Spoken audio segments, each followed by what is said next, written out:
Ya, belum selesai bedang kusut kasus pembunuhan Vina dan Eki terurai, saudara. Tiba-tiba muncul pengakuan dari seorang warga bernama Aep yang mengaku melihat saat Vina dan Eki diserang. Aep mengaku melihat saat Vina dan Eki diserang oleh kelompok remaja pada tahun 2016 lalu. Menurut Aep, para pelaku mengejar korban ke flyover, lokasi kedua korban ditemukan tergeletak di jalan. Aep mengaku mengenali para pelaku dan DPO karena mereka kerap nongkrong di sebuah rumah yang ada persis di depan bengkel tempatnya bekerja. Saya lagi di warung, terus ada pengendara motor yang berpakai seragam yang bertulisan XDC itu lewat, terus langsung dilempari batu. Tuh di situ dilempari batu, terus dikejar-kejar tuh. Berhubung saya juga takut di situ, akhirnya saya udah langsung pulang aja. Nggak ada sebatas teman, nggak ada. Saya tahu aja itu anak-anak sering nongkrong di sana di depan bengkel saya. Kan pas kejadian itu anak-anak lagi pada kumpul di situ. Tuh. Iya. Udah begitu saya tahu begitu, berhubung saya juga takut, akhirnya saya pulang. Sementara kuasa hukum salah satu terpidana kasus Vina, Saka Tatal yakni Titin Priyalianti mengaku tak mengenal sosok Aep yang mengaku saksi kunci kasus ini. Titin menyebut Aep tidak hadir di sidang sehingga tak mengenalinya. Padahal Aep dan Dede adalah pemberi informasi yang pertama kali melihat detik-detik sebelum kejadian pembunuhan Vina dan Eki tahun 2016. Setelah salah satu orang tua korban pada jam 14 menerima informasi dari Dede dan Aep setelah memperlihatkan foto apakah di sini ada keributan, Dede dan Aep yang tidak pernah dihadirkan dalam persidangan menyatakan ada kenal nggak sama orang-orang yang mengejar motor ini, kenal. Nah, Dede dan Aep itu yang merekonstruksikan seluruh anak-anak yang ngumpul di situ. Pengakuan Aep yang melihat penyerangan Vina ini memunculkan teka-teki baru. Jurnalis Kompas TV, Taufik Riyadi, mencoba menelusuri pengakuan dari Aep.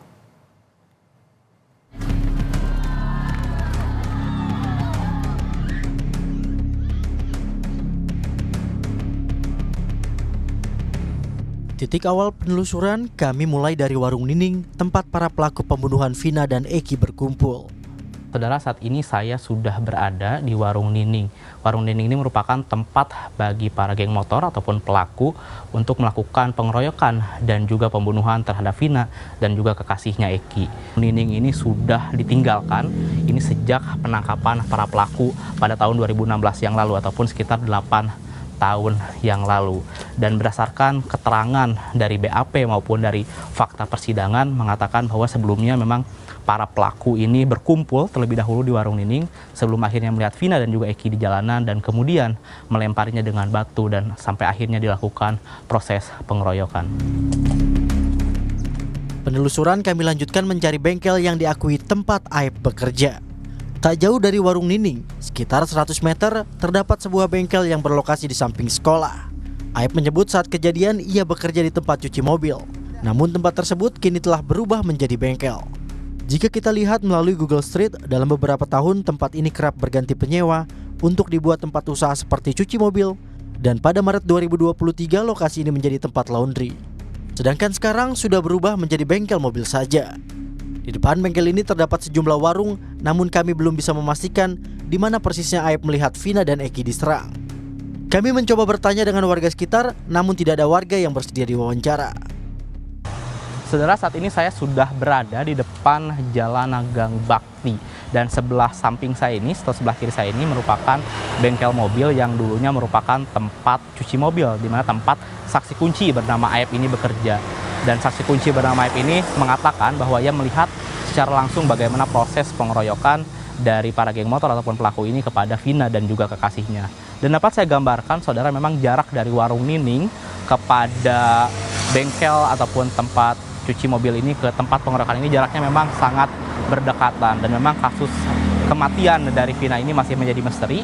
Dan saat ini polisi masih terus memburu 2 orang yang masih masuk dalam daftar pencarian orang. Taufik Riyadi, Jenifan Prapta, Kompas TV, Cirebon, Jawa Barat.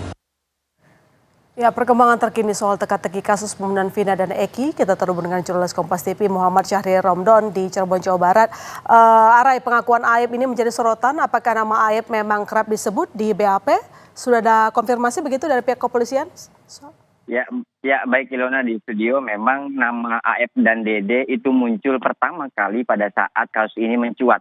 Bahkan dari berkas beberapa yang kami lihat dan ditunjukkan dari beberapa kuasa hukum terpidana, baik dari kuasa hukum Saka Tatal, kuasa hukum Rivaldi, dan juga kuasa hukum 5 terpidana lainnya, mereka menunjukkan fakta bahwa yang pertama kali muncul adalah laporan dari seseorang yang bernama Rudiana yang berstatus sebagai pelapor pada saat itu. Di dalam laporan tersebut ada 2 nama yang menjadi awal mula penuturan warga adanya tindak kejahatan tersebut, yakni bernama AF dan juga bernama Dede. Untuk nama AF ini, kepolisian sudah berusaha untuk menemui keberadaannya dan ternyata beberapa hari lalu muncul ke permukaan dengan memberikan keterangan bahwa melihat kejadian tersebut, melihat motor dan lain sebagainya.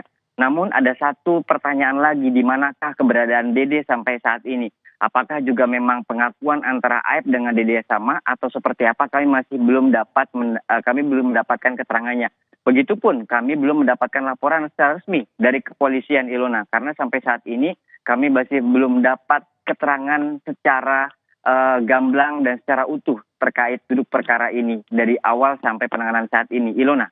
Ya, kita masih harus mencari tahu posisi Aib dan Dede. Kita belum bisa memastikan kenapa mereka tidak hadir di persidangan padahal mereka menjadi saksi begitu ya. Lantas begini juga, kalau yang paling menarik juga perhatian masyarakat, kenapa saat rekonstruksi beberapa terpidana itu menolak melakukan rekonstruksi dan mengubah BAP? Ya, tepat sekali. Nah, pada saat itu memang saya sendiri yang melakukan peliputan dan saya melihat dan merasakan atmosfer pada saat proses rekonstruksi itu berlangsung, di mana sejumlah warga setempat di 3 titik lokasi mengurumuni dan juga sempat ramai. Bahkan kepolisian sempat memberikan peringatan agar warga tidak terlalu riuh karena takut mengganggu jalannya proses rekonstruksi. Dan yang ditemukan fakta di lokasi bahwa Jogi Nainggolan pada saat itu menyampaikan kepada sejumlah jurnalis yang melakukan peliputan, termasuk saya, jurnalis Kompas TV, bahwa mereka melakukan penolakan adanya rekonstruksi di beberapa lokasi yang mereka tidak ketahui. Contoh, mereka hanya mengakui rekonstruksi di warung Bu Nining dan juga warung RT pada saat itu. 2 titik ini mereka akui karena apa? Karena mereka pada saat itu sedang berada di lokasi. Namun selebihnya ada adegan di TKP eksekusi, pengeroyokan, pembunuhan, ruda paksa terhadap Vina, mereka menolak. Sehingga akhirnya pada saat itu yang memimpin adalah bagian dari Polda Jawa Barat. Mereka melakukan peran pengganti untuk melakukan beberapa reka adegan rekonstruksi pada total sekitar 28 reka adegan. Dan sampai saat ini keterangan itu kembali mencuat dan dapat Anda saksikan sendiri peliputan pada saat tahun 2016 pada saat itu, Ilona. Oke, artinya mereka menolak melakukan rekonstruksi karena merasa tidak tahu posisi tersebut. Soal ini Anda sudah jabar lagi ke pihak kepolisian belum, Mas Arai? Karena kan ini mencor lagi begitu ya di publik. Kenapa mereka bisa tidak mengikuti rekonstruksi lalu kemudian mengubah BAP begitu? Terakhir yang kami lakukan dan bertemu secara langsung dengan pihak kepolisian melakukan tugas jurnalistik secara doorstop dengan Kasat Reskrim Polres Cirebon Kota AKP Anggi Eko Prasetyo. Beliau hanya memberikan penjelasan kepada kami terkait proses penggeledahan terhadap rumah Peggy yang telah ditangkap di Bandung beberapa hari lalu. Namun terkait nama AF yang kembali muncul, kemudian misteriusnya keberadaan Dede, dan juga beberapa hal-hal yang memang perlu kita kritisi secara matang. Artinya kita perlu melihat hal ini secara kritis karena masih banyak sekali kejanggalan-kejanggalan, pertanyaan-pertanyaan publik, apalagi banyak sekali dorongan publik untuk meminta kepada kepolisian memberikan keterangan secara jelas akan kasus ini. Kami masih menunggu dan berusaha untuk mencari segala hal yang terkait dengan ini. Bahkan sebagaimana tugas kami jurnalis di sekitar tempat kami bertugas di Cirebon, kami juga berusaha untuk menelusuri beberapa alamat-alamat yang memang itu menunjuk kepada rumah Dede. Dan kemudian ada juga alamat-alamat yang memang menuju kepada saksi lainnya, salah satunya adalah Linda. Namun sampai saat ini kami masih belum dapat mendapatkan keterangan resmi, baik dari Dede ataupun dari Linda. Begitupun dengan kepolisian selaku yang melakukan pemeriksaan secara resmi terhadap kasus ini. Ilona. Ya, semoga kasus yang sudah berlangsung selama 8 tahun ini dapat segera terjawab, menjawab teka-teki, dan memenuhi rasa penasaran kita sebagai publik ya. Terima kasih Arai.